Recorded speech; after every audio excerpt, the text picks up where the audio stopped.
വിശുദ്ധമായ ഖുർആനിന്റെ പല ഭാഗങ്ങളിൽ പല അനുഗ്രഹങ്ങളെ അള്ളാഹു എടുത്തു ചോദിക്കുമ്പോ അള്ളാഹു വളരെ പരാമർശവിധേയമായി മനുഷ്യന്റെ വിലപ്പെട്ട അനുഗ്രഹങ്ങളെ എടുത്തു ഉദ്ധരിക്കുന്നുണ്ട്. അലം നജ്അൽ ലഹു ഐനൈനി, നിനക്ക് ഞാൻ രണ്ട് കണ്ണുകൾ തന്നില്ലയോ? വലിസാനൻ, നിനക്ക് ഞാനൊരു നാവ് തന്നില്ലയോ? വശഫതൈൻ, ആ നാവിന്റെ കവചമായി നിങ്ങൾക്ക് ഞാൻ സുന്ദരമായ ചുണ്ടുകൾ തന്നില്ലയോ? വജഅല ലക്കുമുസ് സമഅ വൽ അബ്സാറ വൽ അഫ്ഇദ, ശ്രവണശക്തിയും ദൃശ്യശക്തിയുമായി അതോടൊപ്പം ഒരു തുടികൊട്ടുന്ന ഹൃദയത്തെ നിങ്ങൾക്ക് ഞാൻ തന്നില്ലയോ? അല്ലാഹുല്ലദീ അൻസല മിനസ് സമാഇ മാഅ, ആകാശലോകത്ത് നിന്ന് നിർബാധം ഈ ഊഷരഭൂമിയെ ഉർവരതയുടെ ഭൂമിയാക്കി മാറ്റാൻ മഴത്തുള്ളികളെ നിങ്ങൾക്ക് ഞാൻ തന്നില്ലയോ? അലം നജ്അലിൽ അർള മിഹാദാ വൽ ജിബാല ഔതാദാ, ഈ ഭൂമിയെ നിങ്ങൾക്ക് ഞാനൊരു തൊട്ടിൽ പോലെ സംവിധാനിച്ചു തന്നില്ലയോ? ഫഅഖ്റജ ബിഹി മിനസ് തമറാത്തി റിസ്ഖൻ ലക്കും, ആകാശലോകത്ത് നിന്ന് നിർബാധം നിർഗളിക്കുന്ന മഴത്തുള്ളികൾ ഈ ഭൂമി കുടിച്ചിറക്കുമ്പോ ഈ മണ്ണിന്റെ അന്തർഭാഗത്ത് നിങ്ങൾക്ക് ഭക്ഷ്യയോഗ്യമായ ഭക്ഷ്യവസ്തുക്കളെ, ധാന്യ ദസ്തുലതാദികളെ, തരുലതാദികളെ നിങ്ങൾക്ക് ഞാൻ മുളപ്പിച്ചു തന്നില്ലയോ?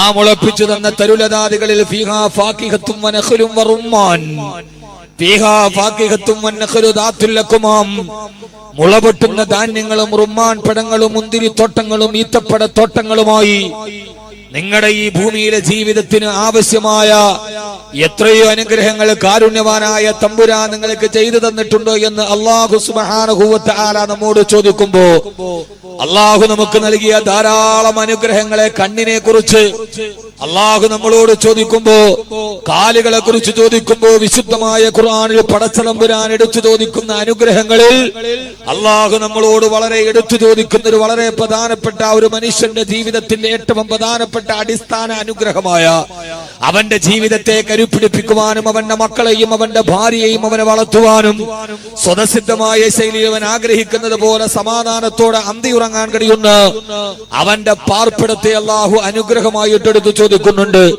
ഒരു മനുഷ്യന്റെ അടിസ്ഥാനപരമായ ആവശ്യങ്ങൾ വെള്ളം, പാർപ്പിടം, വായു, ഇതാണ് ഒരു മനുഷ്യന്റെ അടിസ്ഥാനപരമായ ആവശ്യങ്ങൾ. ആ അടിസ്ഥാനപരമായ ആവശ്യങ്ങൾ നിന്നുകൊണ്ടാണ് വെള്ളമില്ലാതെ ജീവിതം സാധ്യമല്ല. ഇന്ന് കേരളം വരൾച്ചയിലോട്ട് പോകുമ്പോൾ ജലത്തിന്റെ ദൗർലഭ്യത്തിന്റെ കെടുതികൾ നാം അനുഭവിക്കുകയാണ്. അതോടൊപ്പം തന്നെ വായുവില്ലാതെ മനുഷ്യന് ജീവിക്കാൻ സാധ്യമല്ല. ഒരു മനുഷ്യന്റെ ജീവിതത്തിലെ അടിസ്ഥാനപരമായ അനുഗ്രഹം അതൊരു മുന്തിരിത്തോട്ടങ്ങളോ റുമ്മാൻ പഴങ്ങളോ അല്ലെങ്കിൽ ഈ സുന്ദരമായ തരുലതാദികളോ പറവകളോ ഈ കാണുന്ന ഇരിശൃംഗങ്ങളോ മന്ദമാരുതനോ ഒന്നുമല്ല. അല്ലാഹു പറയുന്ന അടിസ്ഥാനപരമായി പടച്ചറപ്പ് നിനക്ക് നൽകിയ അനുഗ്രഹത്തിൽ ഏറ്റവും പ്രധാനപ്പെട്ടത് ഒന്ന് വെള്ളവും വായുവും, മറ്റൊന്ന് പാർപ്പിടമാണ് അവന്റെ വീട്.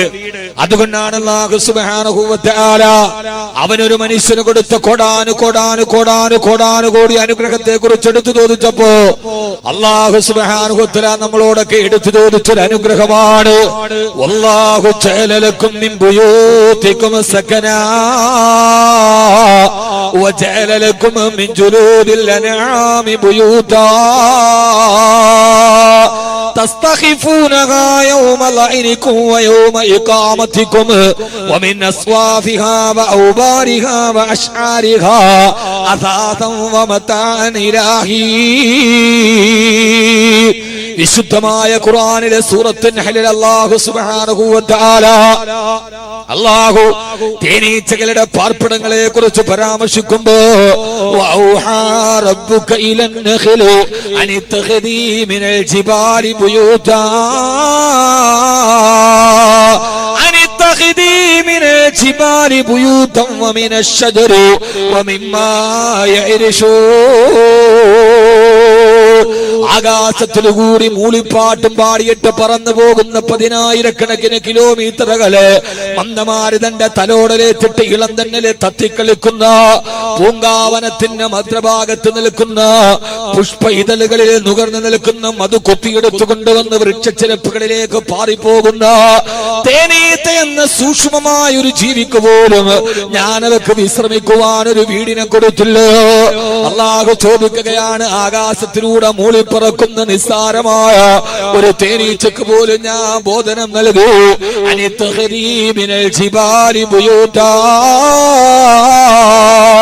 തേനീച്ച ഏതെങ്കിലും കൊടുമുടിയുടെ മുകളിൽ പോയി നിന്റെ ഭാര്യയോടൊത്ത്, റാണിയോടൊത്ത്, മക്കളോടൊത്ത് നിനക്ക് താമസിക്കാൻ, സന്തോഷത്തോടെ താമസിക്കാൻ നീ ഒരു വീട് പണിതുകൊള്ളുക. സഹോദരങ്ങളെ, ജീവിതത്തിൽ നമുക്ക് വീടൊരു സ്വപ്ന പദ്ധതിയാകുമ്പോ തേനീച്ചയുടെ സുരക്ഷിതമായ വീടിനെ കുറിച്ച് പറഞ്ഞിട്ട് അല്ലാഹു ചോദിക്കുകയാണ്, മനുഷ്യ, ആ തേനീച്ചക്ക് മാത്രമല്ല, മരച്ചില്ലകളിലെ കാക്കയ്ക്ക് മാത്രം കൂടുണ്ടാക്കാനല്ല. അല്ലാഹു ആരെന്നറിയുമോ? കരുണാവാരിധിയായ പടച്ച തമ്പുരാൻ ആരെന്നറിയോ? ജഅലലക്കും മിൻ ബുയൂതികും സകനാ. അല്ലാഹു സമാധാനത്തോടെ ഒരു രാത്രി കിടന്നിറങ്ങാൻ സുന്ദരമായ മഴ പെയ്യാത്ത ചോർന്നൊലിക്കാത്തൊരു വീട് നിങ്ങൾക്ക് തന്നത് ഞാനല്ലയോ? അല്ലാഹു ചോദിക്കുന്ന വീടിനെ കുറിച്ച് പറഞ്ഞിട്ട് അല്ലാഹു പറഞ്ഞിരണ്ട. എന്റെ വിഷയം വീട് മാത്രമല്ല, മുഗൾ രാജവംശത്തിന്റെ ശില്പചാതുരികളെ തോൽപ്പിക്കുന്ന കേരളത്തിന്റെ ദേശീയപാതയുടെ ഒരറ്റത്ത് നിന്ന് തിരുവനന്തപുരം മുതൽ കാസർഗോഡ് വരെ സഞ്ചരിച്ചാൽ കേരളത്തിലെ ഏറ്റവും ചെലവേറിയ വീട് നൽകിയത് മുസ്ലിം സമുദായത്തിന്. മുഗൾ രാജവംശത്തിന്റെ ശില്പചാതുരികളെ തോൽക്കുന്ന കമനീയമായ എത്രയോ അലങ്കാര ചിത്രപ്പണികൾ നിറഞ്ഞ കോടികളുടെ വിലയുള്ള വീടുകളുണ്ട്. അതൊന്നും എന്റെ വിഷയമല്ല. അല്ലാഹു വീടിനെ കുറിച്ച് പറഞ്ഞപ്പോ വീടിനെ കുറിച്ച് അല്ലാഹു പറഞ്ഞിട്ടുണ്ട്, ആരാല് കണ്ടാലും നയനാനന്ദകരമായ വഴിയിലൂടെ നടന്നു പോകുന്നവനൊന്ന് കാണുമ്പോ എത്രയോ മനോഹരമാണെന്ന് അഭിപ്രായം പറയാനല്ല, അല്ലാഹു നിങ്ങൾക്ക് വീടിനെ തന്നത് മിൻ ബുയൂതികും സകനാ. രാവിലെ മുതൽ വൈകുന്നേരം വരെ ജീവിതത്തിന്റെ രണ്ടറ്റം തമ്മിൽ കൂട്ടിമുട്ടിക്കാനുള്ള പെടാപ്പാടുപെട്ടു വിയർത്തൊലിച്ച ശരീരവുമായി അന്തിക്ക് നീ നിന്റെ വീട്ടിലേക്ക് വന്ന് വാതിൽ തുറക്കുമ്പോ ആ വീടിന്റെ കമാനം തുറക്കുന്നിട്ട് അകത്തേക്ക് കയറുമ്പോ നിന്റെ വീടിന്റെ ഉള്ളിൽ സക്കീന, നിനക്ക് സമാധാനം കിട്ടുന്നുവോ? ആ വീടിന്റെ ഉള്ളിൽ അല്ലാഹു നിനക്ക് സമാധാനം നൽകുന്നുവോ? സമാധാനമുള്ള വീടിനെ നിങ്ങൾക്ക് ഞാൻ തന്നില്ലയോ എന്ന് അല്ലാഹുവിന്റെ വിശുദ്ധ ഖുർആൻ. അതുകൊണ്ട് സഹോദരങ്ങളെ, വീട് കിട്ടിയാൽ മാത്രമല്ല, ആ വീട് കോടികളുടെ വിലയുള്ള വീടാവട്ടെ, അതല്ല റെയിൽവേ പുറമ്പോക്കിലും മഴയൊന്ന് തിമിർത്ത് പെയ്യുമ്പോ ഓലക്കാതുകളുടെ ഇടയിലൂടെ ചോന്നൊലിക്കുന്ന ഒരു പാവപ്പെട്ട കുടിലാകട്ടെ, ഏത് വീടാണെങ്കിലും അതിന്റെ ഉള്ളിലോട്ട് കയറി പോകുമ്പോ ആ വീട്ടുകാരന് മനസ്സമാധാനം നൽകുന്ന വീടാണ് അല്ലാഹു നിനക്ക് നൽകിയ അനുഗ്രഹമെന്ന് അല്ലാഹുവിന്റെ വിശുദ്ധ ഖുർആൻ. അല്ലാഹു നമ്മളെ അങ്ങനെ ആക്കി തരുമാറാകട്ടെ. അല്ലാഹുവിന്റെ ഖുർആൻ പറയാ, വീടുകൾ എനിക്കുണ്ട്, നിങ്ങൾക്കുണ്ട്. വീടില്ലാത്ത ആളുകൾ എത്രയോ തുച്ഛമാണ്. പക്ഷെ അല്ലാഹു വീടിനെ കുറിച്ച് ചർച്ച ചെയ്യുമ്പോ ആ വീട് മാത്രമല്ല, കോൺക്രീറ്റ് സൗധങ്ങളല്ല, കൊതുകിന് പോലും കടന്നു വരാത്ത ശീതീകരിച്ച സംവിധാനമല്ല, അതിന്റെ ഉള്ളിലേക്ക് നിനക്ക് ഹൃദയത്തിന് സമാധാനം കിട്ടുന്നുവോ? സന്തോഷം കിട്ടുന്നുവോ? അങ്ങനെയാണ് നിന്റെ വീടുകൾ ഉണ്ടാവേണ്ടതെന്ന് അല്ലാഹുവിന്റെ വിശുദ്ധ ഖുർആൻ. അല്ലാഹു നമ്മുടെ വീടുകളെ സമാധാനത്തിന്റെ ഭവനമാകട്ടെ. അല്ലാഹു നമ്മുടെ വീടുകള് അല്ലാഹു സമാധാനത്തിന്റെ ഭവനമാക്കി തരുമാറാകട്ടെ. അല്ലാഹു വീടിനെ കുറിച്ച് പറഞ്ഞപ്പോ അല്ലാഹു പറഞ്ഞ വീട് മാത്രമല്ല, മിൻ ബുയൂതികും സകന, സക്കീനത്തോടെ ജീവിക്കാൻ കഴിയുന്ന വീട്, അതാണ് അല്ലാഹുവിന്റെ അനുഗ്രഹം. വീട് എന്ന് പറയുന്നത് ഒരു മനുഷ്യന്റെ ജീവിതത്തിലെ ഏറ്റവും വലിയ സ്വപ്നമാണ്. അല്ലാഹു വീടില്ലാത്തവർക്ക് അല്ലാഹു വീട് കൊടുക്കട്ടെ. ആമീൻ പറ മനുഷ്യന്മാരെ. അല്ലാഹു തൗഫീക്ക് നൽകട്ടെ. നമുക്കിന്ന് വീട് എല്ലാവരും വെക്കുമ്പോൾ ഒരു പ്ലാൻ എടുക്കും, എഞ്ചിനീയറെ കാണും, ആർക്കിടെക്റ്റിനെ കാണും. നമുക്ക് വളരെ മനോഹരമായ കമനാലങ്കൃതമായ വീടുകൾ നമുക്കുണ്ട്. പക്ഷെ ആ വീടുകൾ നമുക്ക് സമാധാനം നൽകുന്നുവോ എന്നതാണ് വിഷയം. വേറൊരു വിഷയം, ഞാൻ ഒരു അന്താരാഷ്ട്ര ആസ്ട്രോണമിയോ ജോഗ്രഫിയോ ഒന്നും പറയണില്ല. ഈ വീടുകൾ നമുക്ക് സമാധാനം നൽകുന്നു. ഇന്ന് നമ്മുടെ വീട്ടിൽ നമ്മൾ ഏറ്റവും കൂടുതൽ ശ്രദ്ധിക്കേണ്ടത് എന്താ? ഞാനൊരു ആയത്തോതുകയാണ്, നിങ്ങൾക്കൊന്നും തോന്നരുത്. ഞാനൊരു പരമസത്യം പറഞ്ഞു തരട്ടെ. നമ്മുടെ വീട് നിർമ്മാണമായിട്ട് ബന്ധപ്പെട്ട് പറയട്ടെ, പ്രത്യേകിച്ച് കാസർഗോഡ് ആർക്കും ഒന്നും തോന്നരുതില്ല. എഴുതി കാണിക്കണ പോലെ ഈ പറയണത് ആരെ ഓർത്തിട്ടൊന്നുമല്ല. ആർക്കെങ്കിലും തെറ്റു പറ്റിയാൽ ഇനി ഇത് തിരുത്തണം. അല്ലാതെ വന്നു വാത് പറഞ്ഞു. പഴയ കഥ മാത്രമല്ല, ആ കഥകൾക്ക് ഇന്നുമായി ബന്ധമുണ്ടെങ്കിൽ ആ ഇന്നലകളുടെ ചരിത്രങ്ങളെ ഇന്നുമായി ബന്ധിപ്പിച്ച് നാളുകളിൽ സൂക്ഷിക്കണമെന്ന് പറയലാണ് ഒരു പ്രബോധകന്റെ കടമ. അങ്ങനെയല്ലേ? പഴയ ഒരു ചരിത്രം പറഞ്ഞിട്ട് അതൊക്കെ നമ്മുടെ മനസ്സിൽ ഈമാൻ ഉണ്ടാക്കാൻ കരയിപ്പിച്ചു പോയി. പക്ഷേ ഒരു പ്രബോധകനെ സംബന്ധിച്ചിടത്തോളം ഇന്നലകളുടെ ചരിത്രങ്ങൾ ഇന്നുമായി സാദൃശ്യമുണ്ടെങ്കിൽ ആ സാദൃശ്യത പറഞ്ഞിട്ട് നാളുകളിൽ ഒരു ദുരന്തം വരാനുണ്ട്, നിങ്ങൾ സൂക്ഷിക്കണേ എന്ന് പറയലാണ് ഒരു പ്രബോധകന്റെ കടമ. ആ കടമ ഞാൻ നിർവഹിക്കുകയാണ്. അതുകൊണ്ട് നിങ്ങൾക്ക് ആർക്കും ഒന്നും തോന്നാൻ പാടില്ല. തോന്നുവോ? നിങ്ങൾക്ക് ആർക്കെങ്കിലും അത് പറയാനുണ്ട് എന്തെങ്കിലും തോന്നുവോ? തോന്നിയ എനിക്കൊരു ചുക്കുമില്ല. കാരണം അള്ളാഹുടെ ഖുർആൻ പറയാനുള്ളതാണ്, അല്ലാതെ മൂടി വെക്കാനുള്ളതല്ല. അള്ളാഹു നമ്മളെ കാത്തുരക്ഷിക്കട്ടെ. ഞാൻ ആർക്കെങ്കിലും ആ തെറ്റ് സംഭവിച്ചിട്ടുണ്ടെങ്കിൽ അതിന് പ്രായശ്ചിത്തം ചെയ്താൽ മതി. അപ്പൊ എന്റെ അങ്ങനെ ആയിപ്പോയല്ലോ എന്ന് കരുതണ്ട. ഷാഫി വാക്യം എന്നെ തുറച്ചു നോക്കണ്ടേ, മനുഷ്യ എന്ത് പറയാനായി പോണം? ഒന്നുമില്ല. നമ്മൾ ശ്രദ്ധിക്കാതെ പോയ ഒരു നിസ്സാര കാര്യം ഖുർആൻ വളരെ ഗൗരവത്തിലാണ്. നമ്മൾ നശിക്കും. ഇതോടെ ഖുർആൻ വളരെ ഗൗരവത്തോടെയാണ് പറയുന്നത്. ആളുകൾ എന്റെ മുമ്പിൽ കൂടെ നടക്കല്ലേ, മാറി നടക്കും കേട്ടാ. അപ്പുറത്തോടെ മാറിപ്പോണം. മുമ്പിൽ കൂടെ പോയ ശ്രദ്ധ മാറും. ആ ഖുർആൻ ആ ചരിത്രത്തെ പറയുന്നത് അത് മറച്ചു വെച്ചാൽ ഇത് നമ്മുടെ നാശത്തിലേക്ക് എത്തിക്കും. അതുകൊണ്ട് നാശത്തിലേക്ക് പോയാൽ പാടില്ല എന്ന് പറയലാണ് ഒരു പ്രബോധകന്റെ ധർമ്മം. അതവിടെ മറച്ചു വെക്കാൻ പാടില്ല. ഇന്ന് നമ്മുടെ വീടുകളുടെ ഏറ്റവും വലിയ അവസ്ഥ ഏതാ? നിങ്ങളൊന്ന് ചിന്തിക്കുകയും. അല്ലാഹുവിന്റെ ഖുർആൻ ഒരു സമൂഹം നശിച്ചു പോയ കഥ പറയുന്നു. കാസർഗോഡുകാർ പ്രത്യേകിച്ച് ഓരോ നാട്ടിലും ഓരോ ശൈലിയാണ്. അതുകൊണ്ട് നിങ്ങളോട് ഞാൻ ഖുർആൻ, അള്ളാഹു പഠിപ്പിച്ച ഖുർആൻ അത് പറഞ്ഞു കൊടുക്കണം. ഇല്ലാതെ പറ്റില്ല. അല്ലാഹു സുബ്ഹാനഹു വ തആല ഖുർആനിൽ ഒരു സമൂഹം നശിച്ചു പോയൊരു കഥ പറയുന്നുണ്ട്. ആ സമൂഹം ചില്ലറക്കാരല്ല. അവരാരാ? അല്ലാഹുവിന്റെ ഖുർആൻ പറയുകയാണ്, അലം തറ കൈഫ ഫഅല റബ്ബുക ബിആദ് ഇറമ ദാത്തിൽ ഇമാദ് അല്ലതി ലം യുഖ്ലഖ മിഥ്ലുഹാ ഫിൽ ബിലാദ്. അല്ലാഹുവിന്റെ ഖുർആൻ പറയുന്ന നബിയേ, അലം തറ കൈഫ, അങ്ങ് കാണുന്നില്ല നബിയേ? അല്ലാഹുവിന്റെ റസൂൽ നബി മുഹമ്മദ് മുസ്തഫ ആദരവായ പ്രവാചകൻ നബി മുഹമ്മദ് മുസ്തഫ സല്ലല്ലാഹു അലൈഹി വസല്ലം അത് കണ്ടിട്ടില്ല. എന്നാലും അല്ലാഹു ഗൗരവത്തോടെ അത് ലോകത്തോട് പറയാ, അലം തറ, അങ്ങ് കാണുന്നില്ല നബിയേ? കൈഫ ഫഅല റബ്ബുക ബിആദ്, ആദ് ഗോത്രത്തെ അല്ലാഹു എന്ന അങ്ങയുടെ തമ്പുരാൻ എങ്ങനെയാ കൈകാര്യം ചെയ്തതെന്ന് അല്ലാഹു പറയാണ്. സൂറത്തുൽ ഫജ്റിലാണ് മക്കളെ. അല്ലാഹു എങ്ങനെയാണ് ആദ് ഗോത്രത്തെ തകർത്തതെന്നറിയോ? അതിമാനുഷരായിരുന്ന അല്ലാഹു പറയണ സമൂഹത്തെ അല്ലാഹു തകർത്തത് എങ്ങനെയാ? സഖറഹാ അലൈഹിം സബ്അ ലയാലിൻ വതമാനിയത അയ്യാം ഹുസൂമൻ ഫതറൽ ഖൗമ ഫീഹാ സറാ കഅന്നഹും അജാസു നഖലിൻ ഹാവിയാ. ആ സമൂഹത്തെ അല്ലാഹു 7 രാത്രിയും 8 പകലും തോരാതെ തിമിർത്തു പെയ്ത മഴവെള്ളത്തോ ആ സമൂഹത്തെ അല്ലാഹു തകർത്ത് ധരിപ്പണമായപ്പോ 7 രാത്രിയും 8 പകലും നിർബാധം അനുസ്യൂതമായി തുടർന്ന് പേമാരെ തിമിർത്തു പെയ്തപ്പോ ആ സമൂഹം മുഴുവന് തകർന്ന് ധരിപ്പണമാവൂ. അവര് മരുഭൂമിയിൽ മരിച്ചു കിടക്കുന്ന കഥയല്ലാഹു പറയുന്നത് എങ്ങനെയെന്നറിയോ? ഓ നബിയേ, ഞാൻ തകർത്തെറിഞ്ഞ ആദ്യ സമൂഹം അല്ലാഹുവിന്റെ ശിക്ഷയേറ്റിട്ട് മരിച്ചു കിടക്കുന്നത് കണ്ടാൽ കഅന്നഹും അജാസു നഖലിൻ ഹാവിയാ, ഭീമാകാരമായ ഈത്തപ്പന മരങ്ങൾ അതിന്റെ കുറ്റിയോടുകൂടി പിഴുതു കിടക്കുമ്പോ വലിയൊരു കുറ്റിയുമായി ഈത്തപ്പന മരം പിഴുതു കിടക്കുന്നത് പോലെ ഭീമാകാരമായ വലിപ്പമുണ്ടായിരുന്ന ആദഗോത്രക്കാരു 7 രാത്രിയിൽ പെയ്ത തിമിർത്ത മഴയും കൊടുങ്കാറ്റും ആഞ്ഞടിച്ചപ്പോ കുറ്റിയുള്ള ഈത്തപ്പന മരങ്ങൾ മറിഞ്ഞു കിടക്കുന്നത് പോലെ അവരെ ഞാൻ ഈ ഭൂമിയിൽ നിന്ന് തുടച്ചു നീക്കി നബിയേ. എന്നെ കേൾക്കാനെത്തിയ കാസർഗോഡ് ഈ ബേക്കറി മക്കാമിലെത്തിയവരോട് ഒരു വിമർശന ബുദ്ധിയല്ല, സഹോദര ബുദ്ധിയ ഖുർആന്റെ ആയത്തിനെ ഞാൻ നിങ്ങളുടെ മുമ്പിൽ സമർപ്പിക്കുകയാ. ആദ്യഗോത്രം ചെയ്ത ഏറ്റവും വലിയ തെറ്റേതെന്നറിയോ? അവര് വ്യഭിചരിച്ചെന്നല്ല, അവര് കള്ളു കുടിച്ചെന്നല്ല. ആദ്യഗോത്രത്തിനെ തകരക്കാനുള്ള കാരണം പറയുമ്പോ ആ സമൂഹത്തെ അല്ലാഹു വിശേഷിപ്പിച്ചത് ഇങ്ങനെയാണ്: അലം തറ കൈഫ ഫഅല റബ്ബുക ബിആദ് ഇറമ ദാത്തിൽ ഇമാദ്. ആരാണെന്നറിയുമോ? ഇറമ.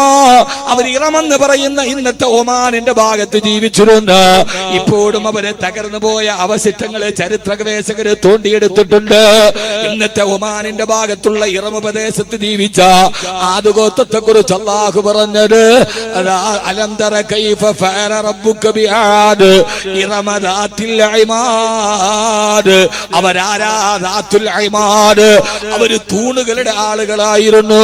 ശ്രദ്ധിക്കണേ സഹോദരങ്ങളെ, സൂറത്തുൽ ഫത്ർ ആയത്തിന്റെ വ്യാഖ്യാനം നിങ്ങൾക്ക് നോക്കാം. അവരാരാ? ദാത്തുൽ ഇമാദ്. അവര് തൂണുകളുടെ ആളുകളായിരുന്നു. വലിയ വലിയ തൂണുകൾ ഉണ്ടാക്കിയിട്ട് വലിയ സ്വപ്ന വീടുകൾ ഉണ്ടാക്കിയ ആളുകളാവർ. ഇന്ന് നമ്മുടെയൊക്കെ വീടിനെത്ര തൂണുകളാ! ആവശ്യത്തിനുള്ള തൂണുകൾക്കപ്പുറം ആർഭാടത്തിന് വേണ്ടി അനാവശ്യമായ തൂണുകൾ സ്ഥാപിച്ചിട്ടുണ്ട്. അല്ലാഹു പറയാ, ആദ്യഗോത്രത്തിന്റെ പ്രശ്നമേടെന്നറിയോ? അവര് വലിയ തൂണുകളുടെ ആളുകളായിരുന്നു. എന്റെ പ്രിയപ്പെട്ട സഹോദരങ്ങളെ, അല്ലാഹുവരെ തകർക്കാനുള്ള കാരണമേതാ?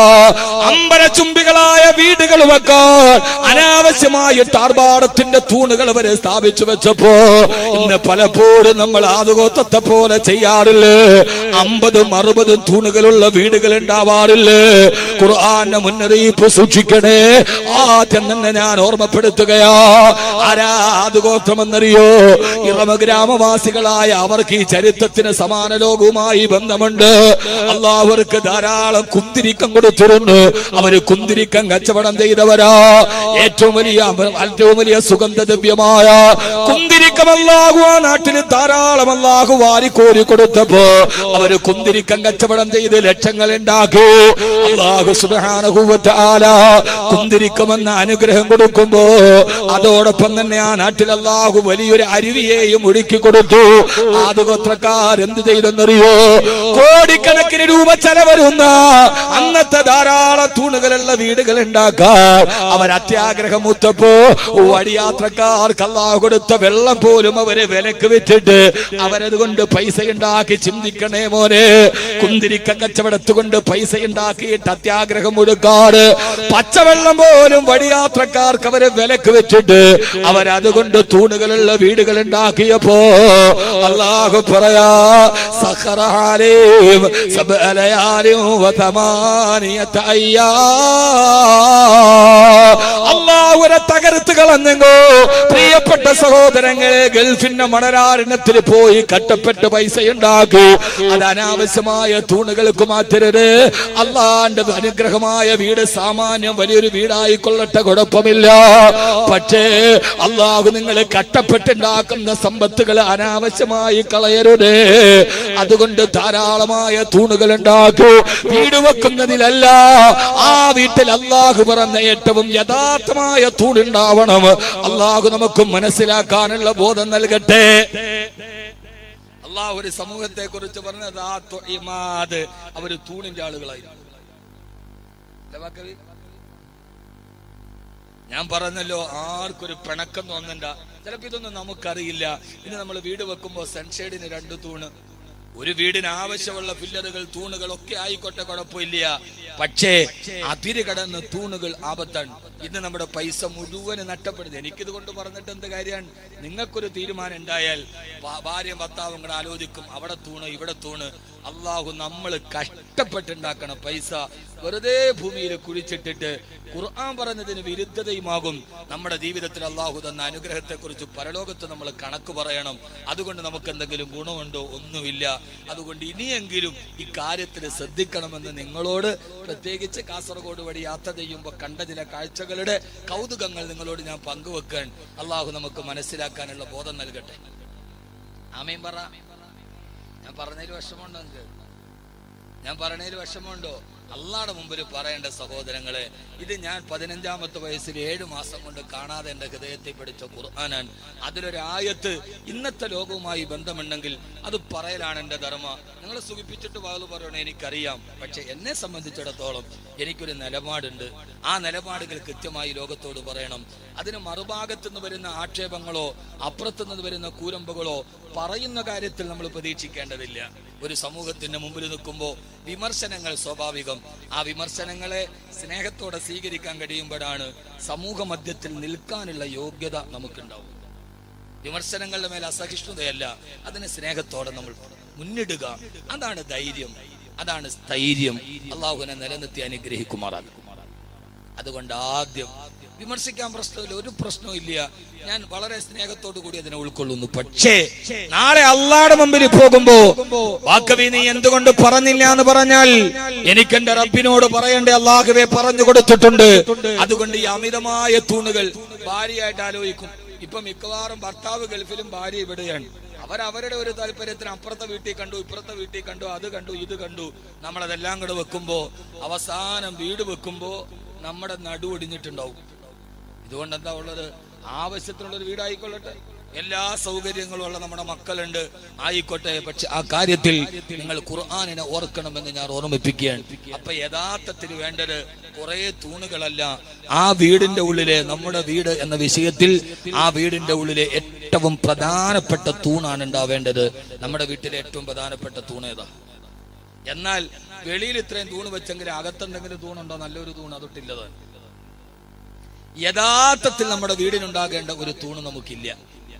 നമ്മുടെ വീട്ടിലുണ്ടാകേണ്ട ഏറ്റവും ബലവത്തായ തൂണേതാ എന്ന് പറയും. നമ്മൾ വെളിയിലൊക്കെ ഫില്ലറൊക്കെ കൊടുത്ത് 8 mm കമ്പി, 10 mm കമ്പി അതൊക്കെ വെച്ച് നമ്മൾ താങ്ങി നിർത്തിയിട്ടുണ്ട്. നമ്മുടെ വീടിന്റെ ഉള്ളു ശരിയാവണം, വീടിന്റെ അകത്തളങ്ങൾ ശരിയാവണം. നമ്മുടെ വീടുകളിൽ നിന്ന് എല്ലാവിധ പേക്കൂത്തുകളുടെ അടയാളമായി മാറി. ഒരു വീടിന്റെ ഉള്ളിൽ ജീവിക്കുന്ന പെണ്ണിന് സുരക്ഷിതയില്ലാത്ത അവസ്ഥയിലേക്ക് കേരളം മാറിപ്പോയി. കേരളത്തിലെ 180 കുട്ടികളെ വിളിച്ചിട്ട് നിങ്ങളുടെ ഗർഭത്തിന് ഉത്തരവാദി ആരെന്ന് ചോദിച്ചാൽ അവള് വിരൽ ചൂണ്ടത് അവളുടെ അച്ഛന്റെ നേരെയാണ്. തനിക്കാര് ജന്മം നൽകിയോ അതേ പിതാവിനാൽ ഗർഭിണിയാക്കപ്പെടേണ്ട പെൺമക്കളുടെ നാടുകളിൽ വീടിന്റെ ഉള്ളിൽ കിടന്നുറങ്ങിയാൽ സുരക്ഷിതത്വം നഷ്ടപ്പെട്ടു പോകുന്ന പെൺകുട്ടികൾ, ആ പെൺകുട്ടികളുടെ നാട്ടിലാണ് നമ്മൾ ജീവിക്കുന്നത്. വീടിന്റെ ഉള്ളിൽ പോലും നമ്മുടെ പെൺകുട്ടികൾക്ക് സുരക്ഷിതത്വം ഇല്ലാതായി. അതുകൊണ്ട് എന്റെ പ്രിയപ്പെട്ട സഹോദരങ്ങളെ, സഹോദരിമാരെ, നമ്മുടെ വീടിന്റെ ഉള്ളിലാണ് യഥാർത്ഥ തൂണുണ്ടാവേണ്ടത്, വീടിന്റെ വെളിയിലല്ല. അള്ളാഹു നമ്മളെ മനസ്സിലാക്കാൻ ബോധം നൽകട്ടെ. ഞാൻ പറഞ്ഞ വീട് തൂണ് വേണ്ടെന്നല്ല, കറാമത്ത് കൊണ്ട് തന്നെ നിർത്താന്നല്ലേ പറയണത്. വീടിന് തൂണ് വേണം, എനിക്കുണ്ട് വീട്, അതിനുകൊണ്ട് തൂണ്. പക്ഷെ തൂണുകൾ ഒരു 50-60 തൂണൊന്നും വേണ്ട. ആവശ്യത്തിന്. പണ്ടത്തെ വീടിന് 4 തൂണേ ഉള്ളൂ, 4 മൂലയിൽ. ഇപ്പൊ ഒരല്പം കെറുവും ഒടിക്കലും കണ്ടംപറയും സെമി കണ്ടംപറയും ഒക്കെ വരുമ്പോ തൂണുകൾ സ്വാഭാവികം. പക്ഷേ അത് പരിധി കടക്കാൻ പാടില്ല. ഒന്ന്, വീടുമായി ബന്ധപ്പെട്ട ആദ്യത്തെ വിഷയം ഞാൻ ഖുർആന്റെ വെളിച്ചത്തിൽ ഞാൻ ഈ പറയുന്ന മുഴുവൻ ഖുർആന്റെ വെളിച്ചത്തിലാണ്. അള്ളാഹു നമുക്ക് ചിന്തകൾ മാറ്റാൻ അള്ളാഹു തൗഫീഖ് നൽകി അനുഗ്രഹിക്കുമാറാകും. രണ്ടാമത്തേത്, തൂണ് വെളിയിലല്ല വേണ്ടത്, നമ്മുടെ വീടിന്റെ ഉള്ളിലാണ് തൂണ് വേണ്ടത്. നല്ല ബലമുള്ള ഒരു തൂണ്. ഏതാ നമ്മുടെ വീടിന്റെ ഉള്ളിലെ ബലമുള്ള തൂണ്? ഏതാ? ഒന്ന് പറയും മനുഷ്യന്മാരെ, നിങ്ങൾ എന്താ ഇത് ബജറ്റ് അവതരിപ്പിച്ച നിയമസഭ മാതിരി? വീടിന്റെ ഉള്ളിലെ തൂണേനാ? ഉപ്പ, ഖുർആൻ. എന്ത് ക്വിസ് മത്സരം? അള്ളാഹു നമുക്ക് മനസ്സിലാക്കാനുള്ള തൗഫീഖ്. സമയം വളരെ കുറവാണ്, 10:15 തുടങ്ങി. അള്ളാഹു യഥാർത്ഥ തൂണ് നൽകി അനുഗ്രഹിക്കുമാറാകട്ടെ. ഏതാണ് ആദരവായ പ്രവാചകൻ നബി മുഹമ്മദ് മുസ്തഫ? ഉറക്കപ്പറ, ഹബീബായ നബി മുഹമ്മദ് മുസ്തഫ. നല്ല സദസ്സാണ്. കാസർഗോഡ് വന്നാൽ അൽഹംദുലില്ലാഹ് നല്ല സദസ്സ്. ഇതിന്റെ സംഘാടകരെ ഞാൻ മുക്തകണ്ഠം പ്രശംസിക്കും. എല്ലാ സൗകര്യമുണ്ട്, എല്ലാ ആളുകളും അതേപടി ഇരിപ്പുണ്ട്. അവസാനം നമുക്കൊരു നല്ല ദുആയോടെ പിരിയാം. അല്ലാഹു സ്വീകരിക്കുമാറാകട്ടെ. എല്ലാവരും ഉറക്ക സലാത്തുലീന ഹബീബായ നബി മുഹമ്മദ് മുസ്തഫ. ഉറക്കപ്പറയെ പോരാ, ഹബീബായ നബി മുഹമ്മദ് മുസ്തഫ. ആദരവായ പ്രവാചകൻ നബി മുഹമ്മദ് മുസ്തഫ അവദാനങ്ങൾ പാടിപ്പുകത്തപ്പെടാൻ ഭൂമിയിലേക്ക് ജന്മം നൽകപ്പെട്ട മക്കയിലെ സുന്ദരനായ അബ്ദുൽ മുത്തലിബിന്റെ മകനായ അബ്ദുല്ലാഹിയുടെ സുമുഖിയായ ഭാര്യ ആമിന റളിയല്ലാഹു തആലയുടെ ഗർഭാശയത്തിൽ പിറവിയെടുത്ത് അവിടെ നിന്ന് ജനിക്കപ്പെട്ട് അനാഥനായി ജനിക്കപ്പെട്ടു. മക്കയിലെ ഏറ്റവും വലിയ ആധാരം പോലെ പാല് കൊടുക്കുവാൻ വേണ്ടി മക്കയിൽ നിന്ന് തായിഫിലേക്ക് പോകുന്ന വഴിയിൽ ഏതാണ്ട് 80 കിലോമീറ്റർ അകലെയുള്ള ബനൂ സായിദ ഗോത്രത്തിന്റെ പുരാതനമായ ഒരു ഗ്രാമാന്തരീക്ഷത്തിലെ ഹലീമത്ത് സഅദിയ റളിയല്ലാഹു തആലയുടെ വീട്ടിലെ തൊട്ടിലിൽ കിടന്ന് താരാട്ട് പാടുമ്പോ ഷൈമ എന്നു പേരുള്ള ഹലീമത്ത് സഅദിയ റളിയല്ലാഹു അൻഹയുടെ പൊന്നുമോള് തൊട്ടിലിട്ട് താരാട്ട് പാടുമ്പോ അല്ലാഹുവിന്റെ റസൂലിനെ താരാട്ടിയ പാട്ടേതാ? يا ربنا ابكي يا اخي محمدا حتى رآه نافعا وامردا هذا خلي لم تلد امي. എന്റെ ഉമ്മ പ്രസവിച്ചില്ലെങ്കിലും സഹോദരനെ പോലെ എന്നോട് ചേർന്ന് നിന്ന മുത്തേണ്ട് തൊട്ടിലെ താരാട്ട് പാടുമ്പോ ഷൈമാന്റെ ചുണ്ടുകളിലൂടെ അപദാനങ്ങൾ പാടിപ്പുകത്തപ്പെട്ട ലോകത്തിന്റെ മുത്തേ ആദർശത്തിന്റെ സത്തേ യാ ഹബീബ് നൂറെ മുജസ്സം യാ ഹബീബ് നൂറെ മുഅല്ലം ഹബീബായ നബിയോ ആദരവായ പ്രവാചകൻ നബി മുഹമ്മദ് മുസ്തഫ സല്ലല്ലാഹു അലൈഹി വസല്ലമയുടെ സലാത്തുകൾ ചുണ്ടിൽ നിന്ന് മാറിപ്പോകരുത്. എന്റെ പ്രിയപ്പെട്ട സഹോദരങ്ങളോട് സഹോദരിമാരോട് വീടുമായി ബന്ധപ്പെട്ടൊരു വിഷയത്തെ ഖുർആന്റെ പശ്ചാത്തലത്തിൽ ചർച്ച ചെയ്യുമ്പോ ഞാനൊരു വിമർശന വിധേയമായിട്ടല്ല. നമ്മുടെ ജീവിതത്തിലെ തിരുത്തലുകൾ ഉണ്ടാകാൻ ഖുർആന്റെ ആയത്തുകൾ പറയുമ്പോ ഞാനൊരു പണ്ഡിതനായതുകൊണ്ടോ പാണ്ഡിത്യ ഗരിമ അവകാശപ്പെട്ടിട്ടല്ല. ഞാൻ നിങ്ങളെപ്പോലൊരു പണ്ഡിതനല്ല. പാണ്ഡിത്യം പറയാ ഞാനൊരു പണ്ഡിതനല്ല. ത്യാഗം പറയാ ഞാനൊരു പരിത്യാഗിയല്ല. ലാളിത്യം പറയാ ഞാനൊരു സാത്വികനല്ല. പ്രഭാഷണം പറയാ ഞാനൊരു പ്രമേയം പറയാ ഞാനൊരു പ്രഭാഷകനല്ല. വൈദഗ്ധ്യം പറയാ ഞാനൊരു വിദഗ്ധനല്ല. പ്രണയം പറയാ ഞാനൊരാഷിക്കല്ല. പിന്നെയോ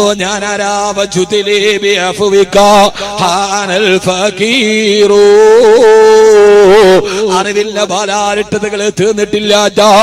കഴിഞ്ഞ 17 വർഷക്കാലമായി ആയിരക്കണക്കിന് സദസ്സുകളിൽ അല്ലാഹു എനിക്ക് തന്ന അനുഗ്രഹമായ വിശുദ്ധമായ ഖുർആനിന് എന്നെ കേൾക്കാനെത്തിയ നവതലമുറയോട് പറഞ്ഞു കൊടുക്കാൻ വേണ്ടി വന്ന ഒരു ഖുർആനിന്റെ ഖാദിമാണ് ഞാൻ. ഒരു ഖാദിമുൽ ഖുർആൻ. അല്ലാഹു ആ സേവനങ്ങളെ സ്വീകരിക്കുമാറാകട്ടെ. എന്നെ കേൾക്കാൻ ഇവിടെ എത്തിയ പ്രിയപ്പെട്ട സഹോദരങ്ങളോട് സഹോദരിമാരോട് ലക്ഷങ്ങൾ മുടക്കൂ 1000 തൂണുകൾ കൊണ്ട് നമ്മുടെ വീടുകളെ നമ്മൾ താങ്ങി നിർത്തുമ്പോ ആ വീടിനെ താങ്ങി നിർത്തേണ്ട യഥാർത്ഥ തൂണ് നമുക്ക് നഷ്ടപ്പെട്ടു പോകരുത്.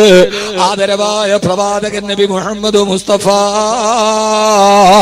സല്ലല്ലാഹു അലൈഹി വസല്ലമ പറയുകയാ, അല്ലാഹു സുബ്ഹാനഹു വ തആല ഒരു മനുഷ്യന് നൽകുന്ന ഏറ്റവും വലിയ അനുഗ്രഹം തഖ്വല്ലാഹ്. അല്ലാഹുവിനോടുള്ള തഖ്വയാ. ഒരു മനുഷ്യന് എത്രത്തോളം തഖ്വ അല്ലാഹു കൊടുത്തു, ആ തഖ്വയാണ് ഒരു മനുഷ്യന് അല്ലാഹു കൊടുക്കുന്ന വലിയ അനുഗ്രഹം. പക്ഷേ അല്ലാഹു കൊടുക്കുന്ന അനുഗ്രഹത്തിലെ തഖ്വ കടിഞ്ഞാൽ, ഒരു പുരുഷൻ അല്ലാഹു കൊടുക്കുന്ന ഏറ്റവും വലിയ അനുഗ്രഹം തഖ്വ കടിഞ്ഞാൽ, അൽ മർഅത്തു സ്വാലിഹാ അൽ മർഅത്തു സ്വാലിഹാ ഒരു സച്ചരിതയായ ഭാര്യയെ കൊടുക്കല. തഖ്വ കടിഞ്ഞാൽ അല്ലാഹു നൽകുന്ന ഏറ്റവും വലിയ അനുഗ്രഹം ഒരു ഉത്തമയായ ഭാര്യയെ കിട്ടല. നമ്മുടെ വീടിന്റെ യഥാർത്ഥ തൂണ് അകത്തളത്തിലെ താങ്ങി നിർത്തേണ്ട, നമ്മുടെ കുടുംബത്തെ താങ്ങി നിർത്തേണ്ട തൂണേതാ? അൽ മർഅത്തു സ്വാലിഹാ. അത് സാലിഹത്തായ ഒരു ഭാര്യയാ. നമ്മുടെ സങ്കടങ്ങളിലും നമ്മുടെ പ്രയാസങ്ങളിലും നമ്മുടെ ദുഃഖങ്ങളിലും നമ്മുടെ കണ്ണുനീരുകളിലും നമുക്ക് പങ്കാളിയാവുന്ന, നമ്മുടെ വീടിനെ തർബിയത്ത് നടത്തുന്ന, നമ്മുടെ മക്കളെ നമ്മുടെ അഭാവത്തിന് വളർത്തിത്തരുന്ന, നമ്മുടെ പ്രയാസങ്ങളിൽ പങ്കാളിയാവുന്ന ഒരു ഭാര്യ. സഹോദരാ, നിന്റെ വീടിന്റെ ഉള്ളിൽ ഭാര്യ എന്ന ലോകത്തിന്റെ അനുഗ്രഹമായ തൂണ് നിനക്ക് കിട്ടിയോ? അല്ലാഹുവിന്റെ റസൂലിന് ആയിഷ ബീവിയെ കിട്ടിയതുപോലെ ഇബ്രാഹിം നബിക്ക് ഹാജറയെ കിട്ടിയതുപോലെ, അലി റളിയല്ലാഹു അൻഹുവിനെ ഫാത്തിമയെ സഖിയാക്കിയതുപോലെ, അബൂബക്കർ റളിയല്ലാഹു അൻഹുവിനെ ഉമ്മു റൂമാനെ പോലെ റളിയല്ലാഹു തആല അൻഹുന്ന അജ്മഈൻ തന്റെ പ്രിയപ്പെട്ട ഭർത്താക്കന്മാരെ ജീവിതത്തിന്റെ വിജയത്തിന്റെ വഴിയിലേക്ക് കൈപിടിച്ചു നടത്തിയ ലോകത്തിലേതെങ്കിലും ഒരു പുരുഷൻ വിജയിച്ചിട്ടുണ്ടോ? ആ വിജയത്തിന്റെ പിന്നിൽ അവന്റെ ഭാര്യയുടെ കരങ്ങളുണ്ട് മോനെ. അതുകൊണ്ട് എന്റെ പ്രിയപ്പെട്ട സഹോദരങ്ങളോട് സഹോദരിമാരോട് കലഹങ്ങളായി, ഇണക്കങ്ങളായി, പിണക്കങ്ങളായി ഭാര്യഭർത്തൃബന്ധം തകർന്നു പോകുമ്പോ, രാവിലെ മുതൽ വൈകുന്നേരം വരെ കട്ടപ്പെട്ടിട്ട് വീട്ടിലേക്ക് വരുമ്പോ ആ വീടിന്റെ ഉമ്മറപ്പടിയിലെ സ്നേഹത്തോടെ പുഞ്ചിരിച്ച് കടന്നു വരുന്ന നമ്മള് രണ്ട് കൈകൾ കൊണ്ട് ചേർത്ത് പിടിച്ച് വീട്ടിന്റെ ഉള്ളിലേക്ക് കൊണ്ടുപോയി നമ്മുടെ ഹൃദയത്തിന് സാഹോദര്യം തരുന്ന, നമ്മുടെ ഹൃദയത്തിന് സന്തോഷം തരുന്ന ഭാര്യ. അതുകൊണ്ടാണ് ഖുർആൻ പറഞ്ഞത്, വമിൻ ആയാതിഹി അൻ ഖലഖ ലക്കും മിൻ അൻഫുസികും അസ്വാദൻ ലിതസ്കുനൂ ഇലൈഹാ. ഭാര്യമാരെ അല്ലാഹു നിങ്ങൾക്ക് തന്നത് സമാധാനത്തിന് വേണ്ടിയാ. എന്നോടും നിങ്ങളോടും ഞാനൊരു ചോദ്യം ചോദിക്കട്ടെ. അല്ലാഹു നൽകിയ അനുഗ്രഹങ്ങൾ കൊണ്ട് ലക്ഷങ്ങൾ മുടക്കി നമ്മളൊരു വീട് വെച്ചിട്ടുണ്ട്. പക്ഷേ നമ്മുടെ വീടിന്റെ ഉള്ളിൽ നമുക്ക് സന്തോഷം നൽകുന്ന, നമുക്ക് സമാധാനം നൽകുന്ന ഒരു സൗഭാഗ്യവതിയെ നമുക്ക് കിട്ടിയോ? എന്നാൽ നിങ്ങളോട് ഞാനൊരു കഥ പറഞ്ഞു തരാ. തൂണുകളില്ല, മതിലുകളില്ല, ആഡംബരങ്ങളില്ല, ആർഭാടങ്ങളില്ല, 8 മടം നീളവും 10 മടം വീതിയുമുള്ള ആകാശത്തും മടയൊന്ന് തുമ്മ പെയ്താൽ ആകാശത്തിന്റെ മഴത്തുള്ളികൾ മുഴുവനും ആ ഗൃഹനാഥന്റെ ദാടി രോമങ്ങളിൽ തടം തെല്ലിയാത്തൊടുക്കുന്ന മദീനയിലൊരു വീടുണ്ടായിരുന്നു. ആ വീടിന്റെ അവസ്ഥ നിങ്ങൾക്കറിയോ? വീടുമായി ബന്ധപ്പെട്ട ഖുർആന്റെ 3ാമത്തെ പരാമർശമേതാ? എന്റെ പ്രിയപ്പെട്ട ചെറുപ്പക്കാരാ, ഇത്ര വലിയ വീടുണ്ടായിട്ട് നമുക്കെന്ത് കാര്യമേതാ? ഞാനൊരു വീടിനെ പറഞ്ഞു തരട്ടെയോ? ആ വീടിന്റെ അവസ്ഥ ഏതെന്നറിയോ? 24,000 സ്ക്വയർ ഫീറ്റ് വിസ്തീർണമുള്ള ബെഡ്റൂമിലാണ് തമിഴ്നാടിന്റെ മുഖ്യമന്ത്രി ജയലളിതയുടെ കിടപ്പുമുറി. 24,000 ചതുരശ്ര മീറ്റർ, 24,000 സ്ക്വയർ ഫീറ്റ് വലിപ്പമുള്ള കിടപ്പുമുറിയിൽ കിടന്ന ഭരണാധികാരിയുടെ കഥ കണ്ടവരോട്, ലോകത്തിന്റെ ഭരണാധികാരി പേർഷ്യ അടക്കമുള്ള ലക്ഷക്കണക്കിന് കിലോമീറ്റർ വിസ്തൃതമായ മദീന ലോകത്തിന്റെ രാജാധികാരി അല്ലാഹുവിന്റെ റസൂല് കിടന്നിറങ്ങിയ കിടപ്പുമുറിയേതാ? 8 മടം നീളമുള്ള 10 മടം വീതിയുള്ള ആ വീടിന്റെ പൊക്കം നിങ്ങൾക്കറിയണോ? മഹാനായ ഹസൻ ബസ്രി റളിയല്ലാഹു അൻഹു അല്ലാഹുവിന്റെ റസൂലിന്റെ വീട്ടിൽ ജീവിച്ച ആളാ. ഹസൻ ബസ്രി റളിയല്ലാഹു അൻഹു പറയാ, ഹബീബായ നബി തങ്ങളുടെ വീട്ടിൽ നിൽക്കുമ്പോ എന്റെ ഉപ്പയെങ്ങാനും കയ്യിൽ പിടിച്ചിട്ട് എന്നെ ഒന്ന് പൊന്തിച്ചിരുന്നെങ്കിൽ എന്റെ തല പോയി ഹബീബായ മുത്തു മുസ്തഫാന്റെ വീടിന്റെ ചുമരിൽ തട്ടുമായിരുന്നു. ഒരു കുഞ്ഞിനെ കയ്യിലെടുത്തിട്ട് മേലോട്ട് പൊന്തിച്ചാൽ ആ കുഞ്ഞിന്റെ തല പോയി മച്ചിൽ മുട്ടുന്ന രീതിയിൽ പൊക്കം കുറഞ്ഞ വീടാണ്. ആ വീടിനെ കുറിച്ച് നിങ്ങൾക്കറിയോ? ആ വീടിനെ കുറിച്ചിട്ടാണ് അല്ലാഹുവിന്റെ ഖുർആനിൽ സൂറത്തുണ്ടായത്. ചെറുപ്പക്കാരാ, ഖുർആനിലെ 114 അധ്യായത്തില് ഒരധ്യായത്തിന് അല്ലാഹു പേര് വെച്ചത് സൂറത്തുൽ ഹുജറാത്ത്. ഹുജറാത്ത് എന്ന് പറഞ്ഞാൽ മുറികൾ എന്ന അർത്ഥം. എന്റെ പൊന്നുമോനെ, നമ്മുടെ കിടപ്പറയിൽ ഭാര്യയുമായി പിണങ്ങിയിട്ട് എത്ര രാത്രികൾ, നമ്മുടെ കിടപ്പറയിൽ നടന്ന വഴക്കുകൾ എത്ര, നമ്മുടെ കിടപ്പറയിൽ വീണ കണ്ണുനീരുകൾ എത്ര. എന്നാ നിനക്കൊരു കിടപ്പറ ഞാൻ പരിചയപ്പെടുത്തി തരട്ടെയോ? സൂറത്തുൽ ഹുജറാത്ത്. ഒരു നേരത്തെ ഭക്ഷണം കഴിക്കാറില്ലാതെ 3 മാസം പട്ടിണി കിടന്നിട്ട് വിഷം നെട്ടിയ വയറുമായിട്ടൊരു ഭാര്യയും ഭർത്താവും നിങ്ങളുടെ വിശപ്പ് സഹിച്ചിട്ടു ശരീരത്തോട് കെട്ടിപ്പിടിച്ച് കിടന്ന റൂമുണ്ടല്ലോ, ബെഡ്റൂം ഉണ്ടല്ലോ. ആ ബെഡ്റൂമിനെയാണ് ഖുർആനിൽ അല്ലാഹു പേര് വെച്ച് പറഞ്ഞത്, ഇന്നല്ലദീന യുനാദൂനക മിൻ വറാഇൽ ഹുജറാത്ത്. ആ റൂമിന്റെ പുറകിൽ ഇരുന്നിട്ട് അങ്ങേ വിളിക്കുന്നവരില്ല നബിയേ. പൊന്നുമോളെ, കാസർഗോഡ് കേൾക്കുന്ന പൊന്നുമോളെ, ഭർത്താവിന്റെ കൂടെ നിന്നിട്ട് ആ വീടിന്റെ പ്ലാനുകൾ നീ തയ്യാറാക്കുമ്പോ, പൊന്നുമോളെ, നിനക്കും കാസർഗോഡ് വീടില്ലേ, നിനക്കും ബേക്കറി വീടില്ലേ? എന്നാൽ ഞാനൊരു പെണ്ണിന്റെ സൗഭാഗ്യത്തെ പറയട്ടെയോ? 3 മാസം ഒരു നേരത്തെ ഭക്ഷണം കഴിക്കാറില്ലാതെ കാരൊക്കെ വെള്ളത്തിലിട്ടിട്ട് ആ വെള്ളം കുടിച്ചിട്ടാണ് ഞാൻ എന്റെ ഭർത്താവിനോടൊത്ത് ജീവിച്ചതെന്ന് പറഞ്ഞ ആയിഷ റളിയല്ലാഹു തആലയുടെ വീടുണ്ടല്ലോ, ആ വീടാണ് ലോകത്തിന്റെ സ്വർഗമെന്നറിയപ്പെട്ടത്. മാബൈന ബൈതി വ മിൻബരി റൗളത്തും മിൻ റിയാലിൽ ജന്ന. ലക്ഷക്കണക്കിന് ആഷിഖീങ്ങൾ കടന്നു വരുന്ന അല്ലാഹുവിന്റെ റസൂലിനോടുള്ള അതിരട്ട അനുരാഗം കൊണ്ട് കവിൾ തടത്തിലൂടെ കണ്ണുനീര് തടം തല്ലിയാത്തൊടുകുന്ന ഈ ഭൂമിയിൽ ഒരു സ്വർഗമുണ്ടത്രേ. അത് നൈനിറ്റാളല്ല, അത് ചിറാപുഞ്ചിയല്ല, അത് ലോസ് ആഞ്ചലസ് അല്ല, അത് ഹിമവാദം പെയ്യൊടുക്കുന്ന കാശ്മീരിന്റെ തീരങ്ങളല്ല. ഈ ഭൂമിയിൽ ഒരു സ്വർഗമുണ്ടെന്നോ ബ്രൂണേ സുൽത്താനടക്കം മദീനയിലെ ഈത്തപ്പഴ കച്ചവടക്കാരൻ പോലും 2 റക്അത്ത് നിസ്കരിക്കാൻ പാതിരാവിന് ക്യൂ നിൽക്കുന്ന ഒരു സ്ഥലമുണ്ട്. ആ സ്ഥലമാരുടെ സ്ഥലമാണ് അല്ലാഹുവിന്റെ റസൂൽ ഈ ദുനിയാവിലെ സ്വർഗമെന്ന് പറഞ്ഞ ഞാൻ നിങ്ങളെ 2 റക്അത്ത് നിസ്കരിക്കാൻ 10,000 മുടക്കിയിട്ട് പോകുന്ന ആ കൊച്ചു സ്ഥലമേതാ? ആ സ്ഥലമാരുടെ സ്ഥലമെന്നറിയപ്പെങ്ങള് അതാണ് ആയിഷ റളിയല്ലാഹു അൻഹയുടെ വീട്. മാബൈന ബൈത്തി, എന്റെ വീടെന്ന് പറഞ്ഞാൽ അത് ബൈത്തു ആയിഷ. ആയിഷ റളിയല്ലാഹു അൻഹയുടെ വീടാണ്. ഒരു ദിവസം പോലും ഭക്ഷണം നിറച്ചു കഴിയാത്ത പട്ടിണിയായിരുന്നു ആ വീട്ടിലെ ആ പെണ്ണിനോ. എന്നിട്ട് പോലും ആ വീട് ലോക ചരിത്രത്തിന്റെ സ്മാരകമായി മാറൂ. ആ വീട്ടിലെ അവസ്ഥ നിങ്ങൾക്കറിയോ? ആയിഷ ബീവി റളിയല്ലാഹു തആല പറയുന്നുണ്ട്, എനിക്ക് പറയാനേറെയുണ്ട്, ഇതിന്റെ ഇടയിൽ നിങ്ങൾ വളരെ ശ്രദ്ധിക്കണേ, ശ്രദ്ധ മാറിപ്പോകരുത്. ആ വീട്ടിലെ പെണ്ണ് പറയുകയോ, അവസാനം എന്റെ ഭർത്താവ് മരിക്കുന്ന നേരത്ത് എന്റെ മടിയിൽ തലവെച്ചാണ് കിടക്കുന്നത്. സക്കറാത്തിന്റെ വേദന എത്തിയപ്പോ എന്നോട് പറഞ്ഞു, ആയിഷ പല്ല് തേക്കണം ആയിഷ. ഞാൻ എന്റെ ഭർത്താവിന് പല്ല് തേച്ചു കൊടുത്തു. ഒരാറാക്കിന്റെ കമ്പെടുത്തിട്ട് എന്റെ വായിൽ വെച്ചിട്ട് കടിച്ചു മൃദുലമാക്കി. ആ മൃദുലമാക്കിയ കമ്പ് കൊണ്ടെടുത്ത് കൈകൊണ്ട് എന്റെ ഭർത്താവിന്റെ കവിളണയിരുത്തുണ്ട്. ആ മുഖം എന്റെ പള്ളയിലേക്ക് ചേർത്ത് വെച്ച് ഉമ്മ കുട്ടിക്ക് പല്ല് തേച്ചു കൊടുക്കുന്നത് പോലെ ഞാൻ എന്റെ ഹബീബായ നബി തങ്ങൾക്ക് അവസാനം പല്ല് തേച്ചു കൊടുത്തു. മരണത്തിന്റെ വേദന കൊണ്ട് അല്ലാഹുവിന്റെ റസൂലിന് കൈപൊക്കാൻ കഴിയില്ല.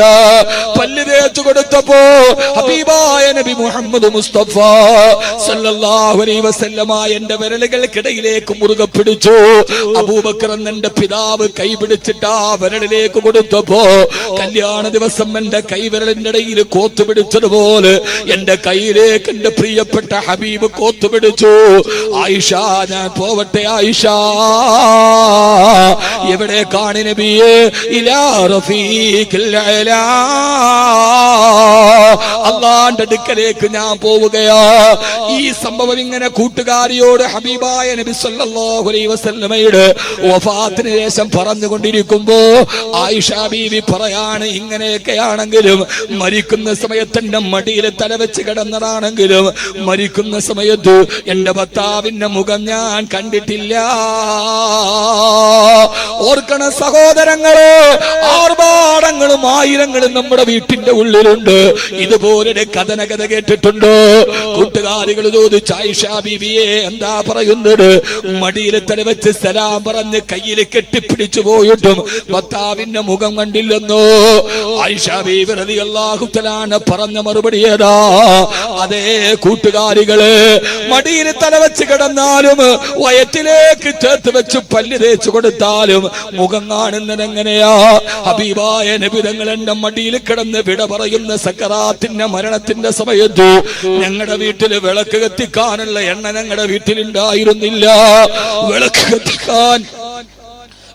കത്തിക്കാൻ എണ്ണയില്ലാത്ത അവസ്ഥയിൽ ഞങ്ങളുടെ വീട് ദാരിദ്ര്യത്തിലായിരുന്നു. അതുകൊണ്ട് ഹബീബായ മുത്തിന്റെ മുഖം എനിക്ക് കാണാൻ കഴിഞ്ഞില്ല. പെട്ടോടോറിന്റെ ഉച്ചിട്ടം മുഴുവനും വീട്ടിലേക്ക് വന്ന് കുമിഞ്ഞുകൂടുമ്പോ, കുടുംബ കോടതികൾ കേസുകൾ കെട്ടിക്കിടക്കുമ്പോ ഞാനൊന്ന് പറയട്ടെ, മരിക്കുന്ന നേരത്ത് ഭർത്താവിന്റെ മുഖം കാണാൻ വിളക്ക് കത്തിക്കാനുള്ള എണ്ണ പോലും ഇല്ലാതിരുന്നൊരു ദാരിദ്ര്യത്തിന്റെ വീട്. ആ വീടാണെന്ന് ഭൂമിയിലെ സ്വർഗമായത്. ബൈന ബൈതി വ മിൻബരി റൗദത്തും മിൻ റിയാദിൽ ജന്ന.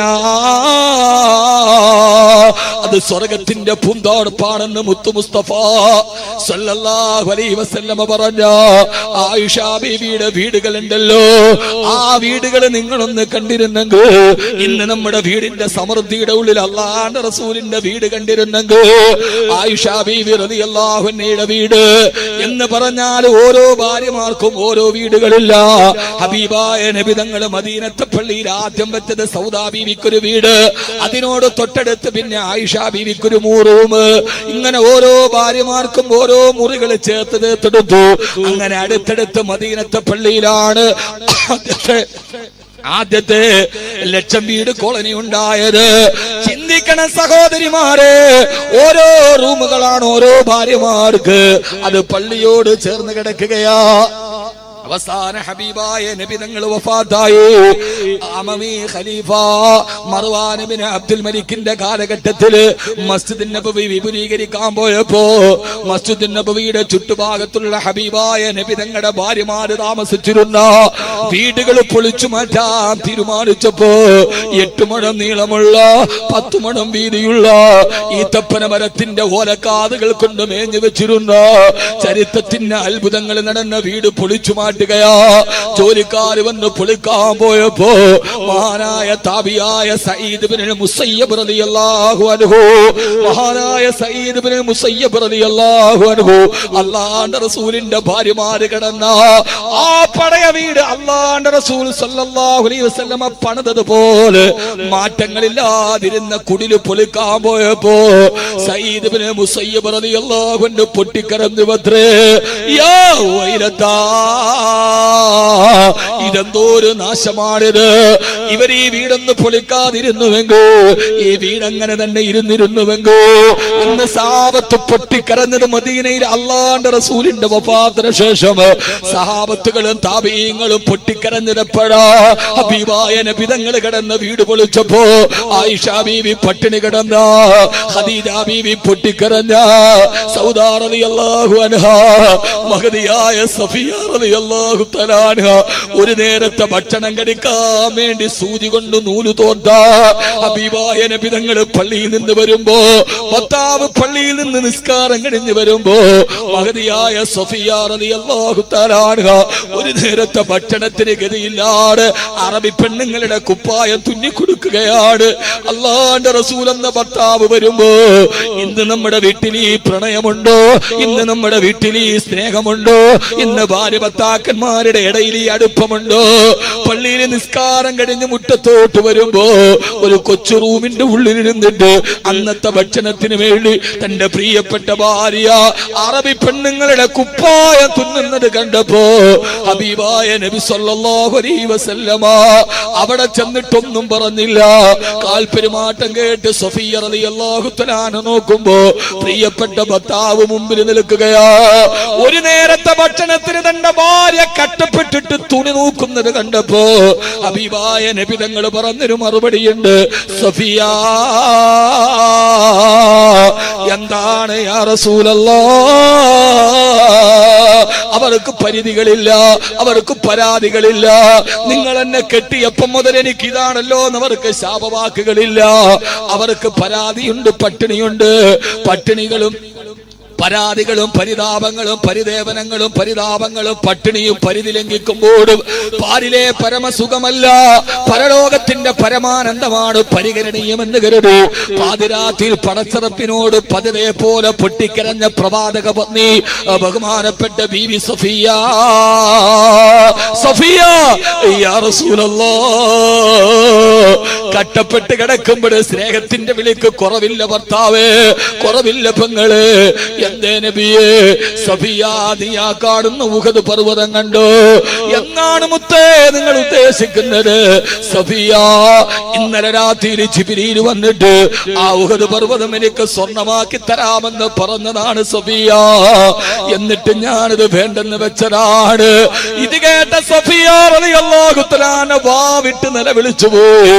സഫിയ ഉഹദ് മല സ്വർണ്ണമാക്കി കിട്ടണോ, അതല്ല പടച്ചറപ്പിന്റെ സ്വർഗത്തിന്റെ കെട്ടിടം കിട്ടണോ എന്ന് പറഞ്ഞിട്ട് പ്രിയപ്പെട്ട ഭാര്യ ഒരു നേരത്തെ ഭക്ഷണത്തിന് വേണ്ടി തുന്നൽ ജോലി ചെയ്ത ആ വീടുകൾ പൊളിക്കാൻ പോയപ്പോ, ഇന്ന് ആ വീടുകൾ പൊളിക്കാതിരുന്നുവെങ്കിൽ നമ്മൾ മദീന സന്ദർശിക്കുമ്പോ മദീന എന്ന പളുങ്ക് കൊട്ടാരത്തിന്റെ ചുറ്റുഭാഗത്ത് ഹസൻ ബസ്രി റളിയല്ലാഹു അൻഹു മേലോട്ട് പൊക്കിയാലും മച്ചിരുത്തുടുന്ന ആ വീടുകൾ അതേപടി ഇന്നും അവിടെ മദീനയിൽ നിലനിന്നിരുന്നുവെങ്കിൽ മദീന മ്യൂസിയത്തിൽ നബി തങ്ങളുടെ പഴയ വീടുകളുടെ മോഡലുകൾ ഇപ്പോഴും പ്രദർശിപ്പിച്ചിട്ടുണ്ട്. അതെങ്ങാനും പൊളിക്കാതിരുന്നുവെങ്കിൽ ഇന്ന് നമ്മൾ മദീനയിൽ കാണുമായിരുന്നു. ആ വീട്ടിലാണ് ആയിഷ പട്ടിണി കിടന്നത്. അവിടെയാണ് ആയിഷ വിശക്കുന്നു മോള്, ഒന്നുമില്ല മുത്തേ എന്നാ കരയണ്ട, ഞാൻ ഇന്ന് സുന്നത്ത് നോമ്പ് പിടിക്കാമെന്ന് പറഞ്ഞത്. എന്റെ പ്രിയപ്പെട്ട സഹോദരങ്ങളോട് സഹോദരിമാരോട് പറയാതിരിക്കാൻ വയ്യ. ഏറ്റവും വലിയ കേസുകളെ കെട്ടിക്കിടക്കുന്നത് ക്രിമിനൽ കോടതിയിലല്ല, കുടുംബ കോടതിയിലാണ്. ലക്ഷങ്ങളുടെ വീടുകൾ നമുക്കുണ്ടാകുമ്പോ കോൺക്രീറ്റ് സൗധത്തിൽ നിന്ന് രാജകീയ നൗകയിലേറി 12 നക്ഷത്ര ഹോട്ടലുകളുടെ പിന്നാമ്പുറങ്ങളിൽ സുഖം തേടിയലയുണ്ട്. സൗകര്യങ്ങൾ നമ്മുടെ കയ്യിലുള്ളപ്പോ ഭാര്യയും ഭർത്താവും അടുത്തടുത്ത് കിടക്കുമ്പോൾ സ്നേഹം നഷ്ടപ്പെട്ടു പോയ ലോകമേ, ആ സ്നേഹം നഷ്ടപ്പെട്ടു പോയ ലോകത്ത് ഒരു വീടിനുണ്ടാകേണ്ട ഏറ്റവും പ്രധാനപ്പെട്ട ബലവത്തായ തൂണ് അൽ മർഅത്തു സാലിഹാ, ഒരു സാലിഹത്തായ പെണ്ണ. തന്റെ പ്രിയപ്പെട്ട ഭർത്താവ് വർഷങ്ങളായി ഗൾഫിൽ കിടക്കുമ്പോ തന്റെ ഭർത്താവിന്റെ ശരീരമെന്ന അമാനത്തിനെ സൂക്ഷിക്കുന്ന, തന്റെ മക്കളെ തർബിയത്ത് നടത്തുന്ന, ഭർത്താവിന്റെ സമ്പത്തിനെ സൂക്ഷിക്കുന്ന ഭാര്യ. പാവപ്പെട്ട ഭർത്താവ് മണരാരുണ്യത്തിൽ കിടന്ന് കഷ്ടപ്പെടുമ്പോ അവൻ അയച്ചു കൊടുക്കുന്ന ഡോളറുകളും റിയാലുകളും മാറും. കാമുകനുമൊത്ത് കറങ്ങി നടക്കുന്ന, അവനുമായി ബീച്ചിൽ കറങ്ങുന്ന, അവനുമായി രഹസ്യ സല്ലാപം നടത്തുന്ന തന്റെ ഭർത്താവിന്റെ വിയർപ്പിന്റെ പൈസ ഒരു ഉളുപ്പില്ലാതെ പാതിരാത്രിയിലെ രഹസ്യ കാമകന്റെ കിടപ്പറ പങ്കിടുന്ന.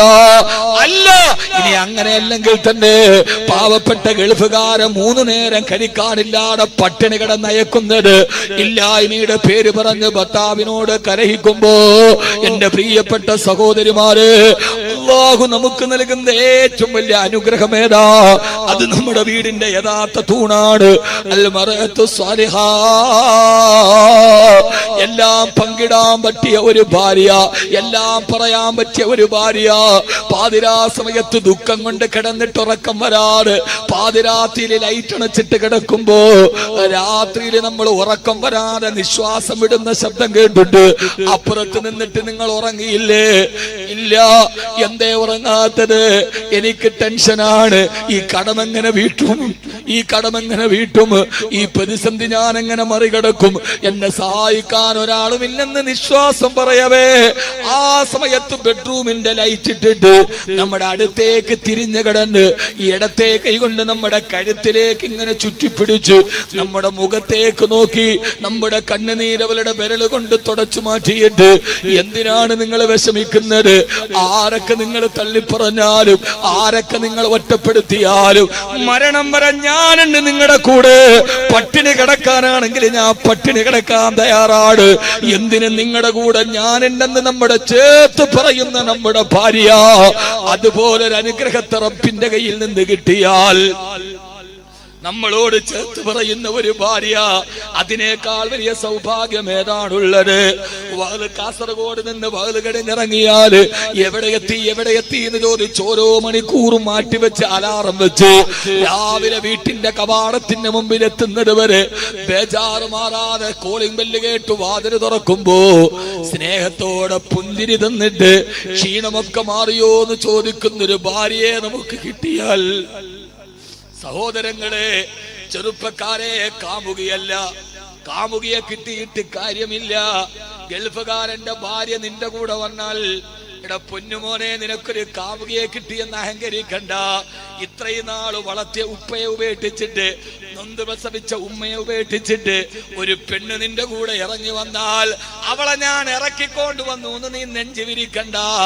നിനക്ക് വേണ്ടി നിന്റെ മുഞ്ച് കണ്ടപ്പോ ഉപ്പയുപേക്ഷിച്ച മോള്, ഉമ്മയുപേക്ഷിച്ച മോള് അവസാനം നിന്നെയും ഉപേക്ഷിക്കുമെന്നുള്ള കാര്യം ഉറപ്പാണ്. അതുകൊണ്ട് കാമുകയല്ല, ഭാര്യയാണ് വരുന്നത്. അള്ളാഹു നമ്മുടെ ഭാര്യമാരെ അങ്ങനെ ആക്കി തരട്ടെ. ആമീൻ പറയും മനുഷ്യന്മാരെ. അള്ളാഹു നമ്മുടെ ഭാര്യമാരെ അങ്ങനെ ആക്കി തരട്ടെ. ഏറ്റവും കൂടുതൽ എത്രയോ ആളുകൾ എൻ്റെ അടുക്കൽ, ഞാൻ ഇത് പകല് പറഞ്ഞപ്പോൾ തന്നെ കരയണവരെ എനിക്കറിയാലോ. ചില ആളുകൾ പിടിച്ചു നിൽക്കാൻ, പടച്ചോനെ കരഞ്ഞാ ഞാൻ ഇതാണെന്നെല്ലാവരും. മനസ്സിന്റെ ഉള്ളിൽ ഈ പുഞ്ചിരിക്കുന്ന മുഖം, ഹൃദയത്തിന്റെ കണ്ണീരും മറച്ചു വെക്കാനുള്ള വെറും മൂടുപടമാണ്. എന്റെ അപ്പുറത്തോട്ടൊന്നും ഇല്ല. തൊപ്പിയുണ്ട്, താടിയുണ്ട്, നല്ല ഡ്രസ്സ് ധരിച്ചിട്ടുണ്ട്. ഞാൻ ചിരിക്കണത് ഈ ചിരിക്കുന്ന മുഖം മനസ്സിന്റെ ഉള്ളിലെ സങ്കടം മറച്ചു വെക്കാനുള്ള വെറും ഒരു മൂടുപടം മാത്രമാണ്. അതിന്റെ അപ്പുറത്തേക്ക് കുറെ സങ്കടങ്ങളുണ്ട്.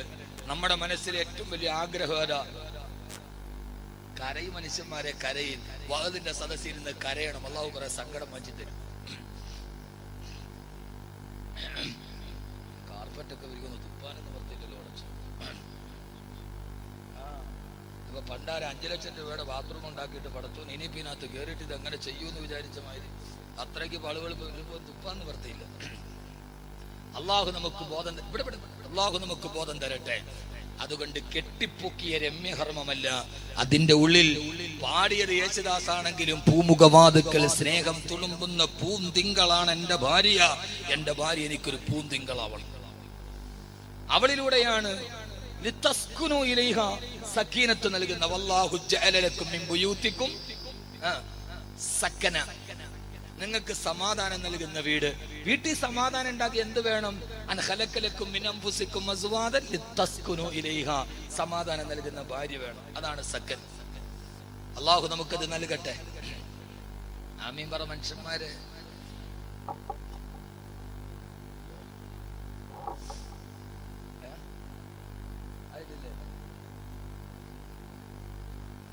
രണ്ട് മണിക്കൂറിലായ അധികമൊന്നും പറയേണ്ട സഹോദരങ്ങളെ, ഇത്രയും മതി.